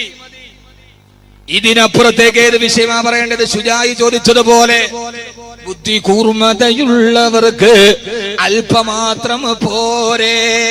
ശുജായി മൊയ്തു മുസ്ലിയാർ ചോദിച്ചു, ബുദ്ധിയുള്ളവർക്ക് അല്പമാത്രം പോരെ? ബുദ്ധിയുള്ളവർക്ക് അല്പം മതി. അള്ളാഹു നമ്മുടെ ഭാര്യമാരെ ആ രീതിയിൽ അള്ളാഹു ആക്കി തെരുമാറാകട്ടെ. ഭാര്യ എന്ന് പറയുന്നത് മാറ്റക്കച്ചവടമല്ല. ഒന്ന് ഇഷ്ടപ്പെട്ടില്ലെങ്കിൽ അള്ളാഹു ഒരു മനുഷ്യന് അപലക്ഷണം ഉണ്ടെങ്കിൽ 3 കാര്യത്തിലേ ഉള്ളൂ. ഒരു മനുഷ്യന് ജീവിതത്തിൽ അപലക്ഷണമുണ്ട് എങ്കിൽ അത് 3 കാര്യത്തിലാണ്. ഒന്ന് വീട്, അല്ലേ? അല്ലേ വാക്ക് അശ്ഉമു അലാ സലാസത്തി, അല്ലേ? അങ്ങനെ ഹദീസെന്ന് എനിക്ക് തോന്നുന്നു, ഞാൻ ഓതിയ സമയത്തുള്ള പിന്നെ തുറന്നിട്ടില്ല. മിഷ്കാത്തിലെ ഹദീസിന്റെ ഷറഹിൽ പറയുന്നുണ്ട് അശ്ഉമു, അല്ലേ? മിഷ്കാത്ത് മിഷ്കാത്തിന്റെ ഷറഹിൽ പണ്ടങ്ങാണ്ട് ഓതിയതാണ്. ഈ വാത് പറച്ചിലല്ലാതെ വേറൊന്നിനും സമയം കിട്ടൂല. ഷുമ്, അപലക്ഷണം എന്ന് പറയുന്നത് 3 കാര്യത്തിലാണ്. 3 കാര്യം ഒരു പുരുഷൻ ഒത്തുകിട്ടിയാൽ അവൻ ലോകത്തിലെ വിജയിയാണ്. ഒന്ന്, വീട്. നല്ല വീട്, സമാധാനമുള്ള സന്തോഷമുള്ള വീട്. ചില വീടുകൾ വെച്ചാൽ ചില ആളുകൾ അതോടെ തകർന്നു പോകും. തൃശ്ശൂർ ജില്ലയിൽ ഒരു വീടുണ്ട്, ഞാൻ കാണാൻ വേണ്ടി പോയി. ആ മനുഷ്യന് ഗൾഫിൽ നല്ല കായുണ്ടായപ്പം വെച്ച വീടാണ്. പണി തുടങ്ങി 32 ബെഡ്റൂമാണ്. എത്ര? ഒരു ബെഡ്റൂമിടെ കയറിയാൽ പിന്നെ ഇറങ്ങണ എതിരാന്ന് അറിയില്ല. അതിനകത്ത് കയറിയാൽ നമുക്ക് വഴി തെറ്റി പോകും. അത് പണിത് വാർത്തൊക്കെ തീർന്നു. 32 ബെഡ്റൂമുണ്ട്. ആ സമയത്താണ് അന്ന് ദുബൈയില് UAE എക്കോണമിക് ക്രൈസിസ് ഉണ്ടാക്കുന്നത്. സാമ്പത്തിക പ്രതിസന്ധി ആദ്യത്തെ. അതോടെ അത് തിന്നു. ഇപ്പോ അത് പൂർത്തിയാക്കണമെങ്കിൽ 6 കോടി വേണം. ഇനി അത് വിൽക്കാന്ന് വിചാരിച്ചാൽ വേറൊരുത്തം വാങ്ങിക്കൂല. അങ്ങനെ തന്നെ കിടപ്പുണ്ട്. വീടൊക്കെ വെക്കുന്ന കാര്യത്തിൽ നമുക്ക് ചില പ്ലാനും പദ്ധതിയൊക്കെ ഉണ്ട്. ഇങ്ങനെ അങ്ങോട്ട് നമ്മളങ്ങനെ ആവാൻ പാടില്ല. അതിനിട്ടൊരാൾ മേടിക്കുവോ? ഇല്ല. ഇനി അത് പൂർത്തിയാക്കാൻ പറ്റുമോ? ചിരിക്കാനും പറ്റൂല, കരയാനും പറ്റൂല. യഥാർത്ഥത്തിൽ മതിയായ സൗകര്യങ്ങളുള്ള ഒരു വീട്, അൽഹംദുലില്ലാഹ് തെറ്റൊന്നുമില്ല. പക്ഷേ ഒന്ന് വീടാണ്. 2, അള്ളാഹു നമ്മുടെ വീട് നല്ല വീടാക്കി തരട്ടെ. ചില വീടുകളിൽ ചില പ്രയാസങ്ങളൊക്കെ ഉണ്ടാവും. അത് മാറ്റാൻ വഴികളുണ്ട്. ആ വഴി പോയിക്കോളൂ. 2, വാഹനം. അല്ലെ, വാഹനം. നല്ല ഒരു വാഹനം. നമ്മൾ പറയില്ല ആ വണ്ടി നല്ല ബറക്കത്താണ്. ഓ, ആ വാഹനം എന്താ ഒരു ബറക്കത്ത്. അങ്ങനെയുണ്ട്. ഒരു ബറക്കത്തുള്ള ഒരു വാഹനം കിട്ടുക. ചില ആളുകൾ ചില വണ്ടിയൊക്കെ എടുത്ത് അതോടെ അവന്റെ ജാതകം തന്നെ തിരിച്ചെഴുതും എന്ന ആളുകൾ, ഹിന്ദുക്കളൊക്കെ പറയാറുണ്ട്. നമുക്ക് പിന്നെ ജാതകം എണ്ണാൻ കിട്ടുന്നില്ല. അവൻ അതോടെ തീർന്നു. ചില 12-10 SC ലോറിയൊക്കെ എടുത്താൽ ചിലപ്പോൾ അവൻ തീരണ അതിനകത്താണ്. 3 വീട്, വാഹനം, 3 ഭാര്യ. ഈ ഭാര്യ എന്ന് പറയുന്ന സാധനം കിട്ടിയാ കിട്ടിയതാണ്, ഇല്ലെങ്കിൽ തുഷീബുക്ക കബില മഷീബിക്ക. അലി റളിയല്ലാഹു അൻഹു പറയണ പോലെ നരയ്ക്കാൻ പ്രായം എത്തുന്നതിന് മുമ്പേ നീ നരയ്ക്കാൻ തുടങ്ങും. തുഷീബുക്ക, ഭാര്യയെ കുറിച്ച് പറഞ്ഞ തുഷീബുക്ക കബില മഷീബിക്ക. നരയ്ക്കാൻ പ്രായം ആയിട്ടില്ല, അതിന് മുമ്പേ നര തുടങ്ങി. എന്താ കാര്യം? ഭാര്യ വളങ്ങടെ ഇടങ്ങേറായിട്ട് തലയൊക്കെ അങ്ങോട്ട് ചൂട് പിടിച്ചിട്ട് നരയ്ക്കാൻ തുടങ്ങും. പെണ്ണ് എന്ന് പറയുന്ന സാധനം അള്ളാഹു നൽകുന്ന വലിയൊരു അനുഗ്രഹമാണ്. പോയി പെണ്ണ് കണ്ടു, ആളുകളൊക്കെ പറയണൊക്കെ കേട്ടിട്ട് കൊള്ളാന്ന് കരുതി കെട്ടി. പിന്നല്ലേ ഇത് അറിയണത്, ഈ സാധനം നോക്കിയിട്ട് കെട്ടാൻ. ഇത് ചക്കയൊന്നുമല്ല, കുത്തി നോക്കിയിട്ട് കെട്ടാൻ. ചക്ക എന്താ പറയണ? ചക്ക ഇങ്ങനെ നമ്മള് മൂത്തോന്നറിയാൻ വേണ്ടി ഇവിടെ എന്താ പറയാ? കൊണ്ടല്ലേ? എന്തായാലും ഈ ചക്ക പ്ലാവി കിടക്കുമ്പോ മൂത്തോന്നറിയാം, ഇങ്ങനെ കമ്പി വെച്ചിട്ട് ചൂഴ്ന്നു നോക്കും. അപ്പൊ കുരുവിന്റെ നിറം നോക്കിയാൽ അറിയാം. കുരുവിന്റെ തൊലിക്ക് നല്ല തവിട്ട് നിറമാണെങ്കിൽ, ബ്രൗൺ കളറാണെങ്കിൽ മൂത്തിട്ടുണ്ട്. അല്ല വെറും പച്ച കളറാണെങ്കിൽ മൂത്തിട്ടില്ല. ഇതറിഞ്ഞൂടെ? ഇതിന് പിന്നെ തിരുമതിയും ബുഖാരി ഓതണം. അപ്പൊ അമ്മാതിരി പെണ്ണെന്ന് പറയുന്ന സാധനം ഇത് മൂത്തത് ചൂഴ്ന്നു നോക്കിയിട്ട് മൂത്തോ മോർച്ചോട്ടോ അടുത്തിട്ട് നോക്കട്ടെ, നല്ലല്ലോ. ഇത് അള്ളാഹു നൽകുന്ന ഒരു അനുഗ്രഹമാണ്. അള്ളാഹു സുബ്ഹാനഹു വ തആല അനുഗ്രഹത്തെ അള്ളാഹു നിലനിർത്തി തരുമാറാകട്ടെ. അതുകൊണ്ട് ആദ്യമുണ്ടാകേണ്ട തൂണേരാ അൽ മർഅത്തു സാലിഹാ. അള്ളാഹു നമ്മളെ സാലിഹാക്കി തരട്ടെ. നമ്മുടെ ഭാര്യമാരെ അള്ളാഹു സാലിഹത്തുകളാക്കി തരട്ടെ. ഇന്ന് കേരളത്തിൽ ഏറ്റവും കൂടുതൽ കേസുകൾ കിടക്കുന്ന ക്രിമിനൽ കോടതിയിലല്ല, കുടുംബ കോടതിയുടെ വരാന്തകളിലാണ്. വാപ്പയും ഉമ്മയും പരസ്പരം അവകാശവാദങ്ങൾ പറഞ്ഞു കൊടുക്കാനുള്ളത് മുഴുവനും വാങ്ങി തിരിച്ചു കൊണ്ടുപോകുമ്പോ കോടതി വരാന്തയോ ഭാര്യ ഭർത്താക്കന്മാര് പിരിഞ്ഞു പോകുമ്പോ ആരുടെ കൂടെ പോകണമെന്നറിയാതെ ആ കോടതിയുടെ വരാന്തയിൽ പൊട്ടിക്കരയുന്ന പൊന്നുമക്ക് വാപ്പ വാപ്പയുടെ വഴിക്ക് പോയി, ഉമ്മ ഉമ്മയുടെ വഴിക്ക് പോയി. ആരുടെ കൂടെ പോകണമെന്നല്ലാതെ ഉമ്മയുടെ വാത്സല്യവും വാപ്പയുടെ സ്നേഹവും നഷ്ടപ്പെട്ട കുരുന്നുമക്ക് കേരളത്തിൽ കുമിഞ്ഞുകൂടുമ്പോ എന്റെ പ്രിയപ്പെട്ട സഹോദരാ, നമ്മുടെ മക്കളെ തർബിയത്ത് നടത്തുന്ന നാമില്ലാത്ത സമയത്ത് നമ്മുടെ ഭാര്യമാരാരാ? ഓരോ സഹോദരിമാരോട് ഞാൻ ഓർമ്മിപ്പിക്കുകയാണ്, ഒരു പെണ്ണിന് ഒരു ഭാര്യക്ക് വീട്ടിൽ ചെയ്യാനുള്ള ദൗത്യമേതാ? അല്ലുമ്മുഹഖുൽ തർബിയത്തിൽ ഔലാദ്. മക്കളെ തർബിയത്ത് ചെയ്യേണ്ട, മക്കളെ നന്നായിട്ട് വളർത്തേണ്ട ചുമതല വീട്ടിലെ പെണ്ണുങ്ങൾക്കാണ്. ഭർത്താവ് വെളിയിൽ പോകുമ്പോ ആ സമയത്ത് ഭാര്യയോട് ഭാര്യ മക്കളെ വിളിച്ചിരുത്തിയിട്ട് ആ മക്കളെ നന്നായി വളർത്താൻ അവരെ വിശുദ്ധമായ ഖുർആൻ ഓതിപ്പിക്കാൻ അല്ലാഹു നമുക്ക് തൗഫീഖ് നൽകട്ടെ. അതുകൊണ്ട് നമ്മുടെ വീടുകൾ ഒരു നല്ല ഭാര്യയിലൂടെ വീടുകൾ നന്നാവണം. അതിന് മൂന്നാമത് ചെയ്യേണ്ടതേതാ? ആദരവായ പ്രവാചകൻ നബി മുഹമ്മദ് മുസ്തഫ. ഉള്ള സമയത്ത് ഈ വിഷയം ഞാൻ പറഞ്ഞെടുക്കാം ഇൻഷാ അല്ലാഹ്. ആദരവായ പ്രവാചകൻ നബി മുഹമ്മദ് മുസ്തഫ. ഇപ്പൊ 3 കാര്യം ഞാൻ പറഞ്ഞു. 1, വീട് നിർമ്മാണത്തെ സൂക്ഷിക്കണം. 2, യഥാർത്ഥ തൂണ് ഭാര്യയാണ്. 3, ആ ഭാര്യ അവൾ എങ്ങനെയായിരിക്കണം? നാം ഇല്ലാത്ത സമയത്ത് നമ്മുടെ മക്കളോട് ഭർത്താക്കന്മാര് തിരക്കിലാണ്. ആ തിരക്കിന്റെ ഇടയിൽ നമ്മുടെ വീട്ടിലിരിക്കുന്ന മക്കളെ ഭർത്താവിനെ കുറിച്ച് പറഞ്ഞുകൊടുത്ത് ആ മക്കളെ വളർത്തിക്കൊണ്ടു പോകേണ്ട ജോലി ഏറ്റെടുക്കുന്ന പെണ്ണാണ് പെണ്ണ്. അതാണ് ബീവി ഹാജറ. ആര്? ഉറക്കപ്പറ ബീവി ഹാജർ. ബീവി ഹാജർ. നമ്മളിപ്പോ പെണ്ണ് കെട്ടുമ്പോ നോക്കണത് നല്ല മൊഞ്ചുണ്ടോ, വെളുപ്പുണ്ടോ, പണമുണ്ടോ. ആ പെണ്ണ് കിട്ടിയാൽ എല്ലാം ആയി. കുറച്ച് വെളുപ്പുണ്ടെങ്കിൽ എല്ലാം ആയി എന്നാണ് കുട്ടികളെ നിങ്ങളുടെ ധാരണ. ആ വെളുപ്പൊക്കെ ഒന്ന് സുറൂർ ഷഹർ ഹുമൂമു ദഹർ, അതിനപ്പുറത്തോട്ടൊന്നും ഇല്ല. ഈ വെളുപ്പ് സൗന്ദര്യം അതൊക്കെ ആസ്വദിക്കുന്നതിനൊരു പരിധിയുണ്ട്. ഇങ്ങോട്ട് നോക്ക്, എന്നെ നോക്ക്. എല്ലാ ചെറുപ്പക്കാരും വെളുത്ത പെണ്ണാണ്, കറുത്തത് ആർക്കും വേണ്ട. ഒരു വെളുപ്പൊക്കെ എത്ര? ഒരു മാസം. അലി റളിയല്ലാഹു അൻഹു പറഞ്ഞു, കല്യാണത്തിന്റെ നിർവചനം ചോദിച്ചപ്പോ സുറൂർ ഷഹർ വുജൂബുൽ മഹർ, സുറൂർ ഷഹർ ഹുമൂമു ദഹർ. മഹർ നിർബന്ധമാവും, സുറൂർ ഷഹർ കല്യാണം എന്ന 1 മാസത്തെ ആനന്ദം, പിന്നെ ഹുമൂമു ദഹർ മരിക്കണവരെ മനപ്രയാസം. ഇതാണ് കല്യാണം എന്ന് അലി റളിയല്ലാഹു അൻഹു രേഖപ്പെടുത്തിയതുപോലെ യഥാർത്ഥത്തിൽ ഞാനൊരു ഭാര്യയെ നിങ്ങൾക്ക് പരിചയപ്പെടുത്തി തരാം. പറഞ്ഞുതരട്ടെ? അള്ളാഹു നമ്മുടെ ഭാര്യമാരെ അങ്ങനെ ആക്കട്ടെ. വെളുപ്പ് വേണ്ട, മൊഞ്ചത്തി വേണമെന്നില്ല. മലപ്പുറംകാര് പറഞ്ഞ പോലെ അങ്ങനെ സൊങ്കു സൊറുക്കും ഒന്നും ഇല്ലെങ്കിലും ഓളൊരു ഓളാണ്, അങ്ങനെ ആവണം. അതേതാണ് അവൾ? ഒരു പെണ്ണ്. എന്റെ പൊന്ന് കാസർഗോഡെ കുട്ടികളെ, നിങ്ങളോട് വലിയ ഇഷ്ടത്തിൽ ഞാൻ പറയാ, സൗന്ദര്യം മാത്രം നോക്കരുത്. കാരണം അസാഹുസ്നുഹുന്ന